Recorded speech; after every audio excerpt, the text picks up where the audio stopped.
I just sat there and cried.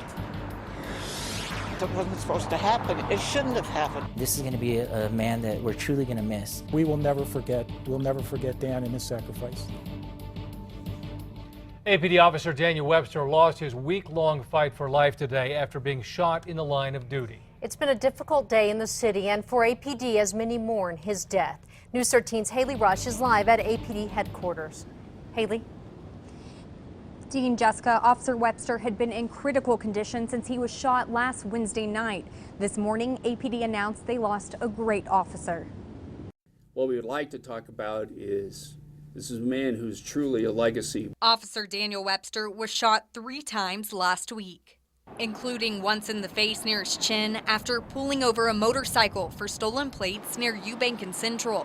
Family, friends, and his brothers in blue knew it was bad. Here's what Chief Gordon Eden told us Monday. He's critical, and he's struggling every single minute. Chief Eden says that outpouring of support from the community in the last week proves good does rule over evil in Albuquerque. Thank you. Have a great day.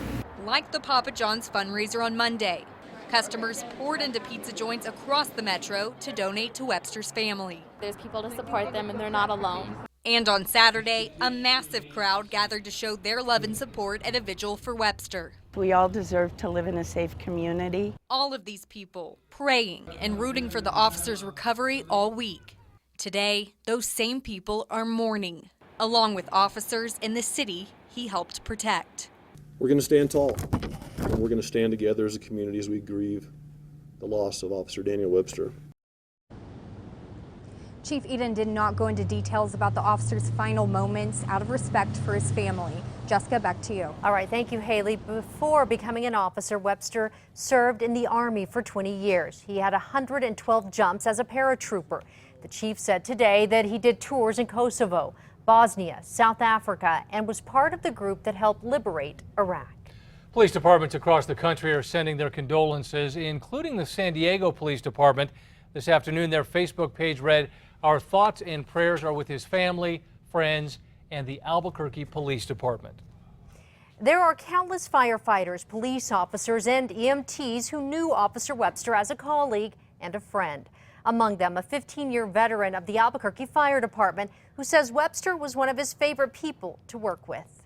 It didn't matter what kind of call it was. He was always professional, always respectable, just a real nice individual to work with. This is going to be a man that we're truly going to miss.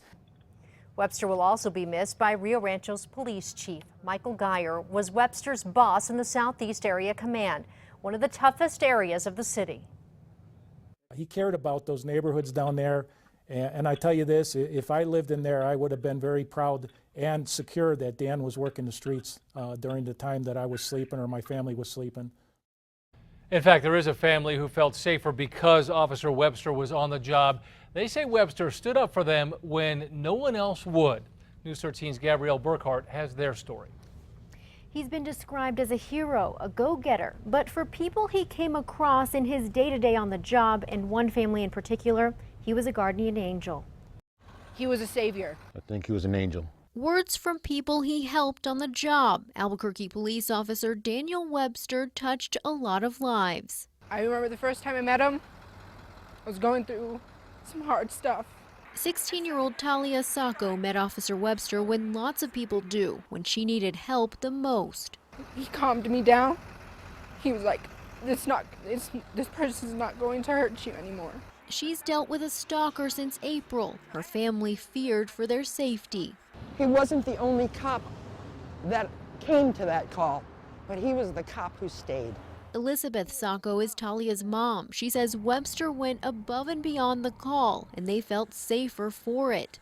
Somebody, after all this frustration and fear, and we're still walking through it, but somebody cared enough to hold our hands. Webster was a deputy's husband, a dad. More than keeping a watchful eye, he also mentored Talia. He found out I wanted to be a police officer. Now the whole father in him came out. He encouraged her to get a degree first. The family's hearts sank when they learned Officer Webster was gone. We had prayed so hard. We saw a broken city collect itself and show their kindness and their goodness. And my heart broke for his family. Talia hasn't let go of Webster's words or her dream. In his honor, I want to become a police officer. I want to be somebody else's savior. The 16-year-old Officer Webster inspired is currently attending the Baton Military Academy. The mom and daughter want the officer's family to know they're not alone. Back to you. They sure aren't. All right, Gabby, thank you. The Saccos are just one of countless families that Officer Webster helped in the Southeast Area Command. A nurse who was one of the first people to rush to the officer's side after he was shot is also hurting tonight.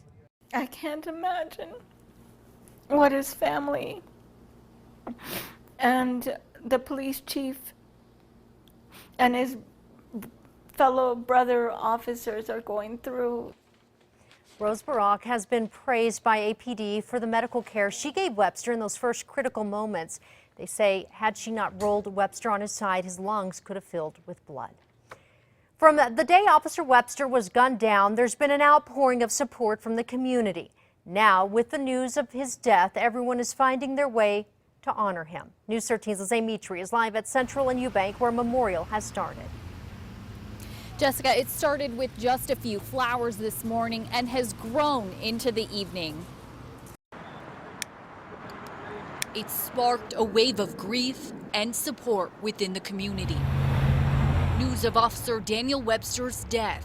I just sat there and cried because it wasn't supposed to happen. It shouldn't have happened. It's ridiculous. Throughout the day, people brought flags, flowers, and candles. He seems like a very touching and good-hearted man, you know? Creating a memorial at Central and Eubank outside Walgreens where Officer Webster was shot last week. I don't understand what's going through people's heads. I really don't. It's disgusting. At the Southeast substation where Webster worked, his fellow officers raised the flag, then lowered it this afternoon, flying it at half staff. A walk inside reveals posters, ribbons, cards, and cookies, all from nearby residents giving their condolences. It was the same at APD headquarters downtown. A stack of envelopes just from today, even one from the wife of Greg Nigel Benner, a Rio Rancho officer killed in the line of duty. Kindergartners sent in drawings upon drawings of well wishes for Webster and his family, while others are going blue. This is Mitchell Elementary School in Northeast Albuquerque. Araceli Andrade brought a candle to Webster's memorial tonight after her daughter recognized his picture on the news. They had just met him at Walgreens a week before the shooting there. She remembered him, and I just wanted to bring that to him. His death has moved even those who missed the chance to meet him. It really woke everybody up in this city. I mean, it really woke them up. Some of the people who've been adding to the memorial tell me they plan to show their support at their homes, also putting up blue ribbons. Back to you. All right, thank you, Lizzie. We saw some neighborhoods that have already gone blue. The Albuquerque Police Officers Association and others are asking for people across the city to put blue lights on for Officer Webster each night until he is laid to rest. The governor and the state's U.S. attorney are both calling the death of Officer Webster a senseless act of violence. As we go forward, the Justice Department will honor Officer Webster's service and his sacrifice by fighting for the values he protected every day and by safeguarding the community for which he gave his life. Damon Martinez says his loss underscores the dangers that officers routinely face every day. He went on to say that the community is safer because of Webster's sacrifice. Governor Martinez sent out this statement today saying in part, "My husband and father were both law enforcement officers, and this cold-blooded murder hits close to home and breaks my heart thinking about the pain the family is enduring." It's been a tough year for police in the metro. In early January, Officer Lou Golson was seriously wounded in a similar situation. What turned out to be a suspected car thief opened fire on him during a DWI stop. He recovered. Less than a week later, Officer Jacob Grant was almost killed. A fellow officer opened fire on him during a botched undercover drug bust. He also survived. Rio Rancho police lost one of their own this year on Memorial Day. Greg Nigel Benner was shot and killed by a suspect during a traffic stop. Benner was the third Rio Rancho officer killed in the line of duty in the past 8 years. The other two died in crashes. Stay with News 13 for the latest developments on this story. You can also find a list of events to benefit Webster's family, all of it on KRQE.com.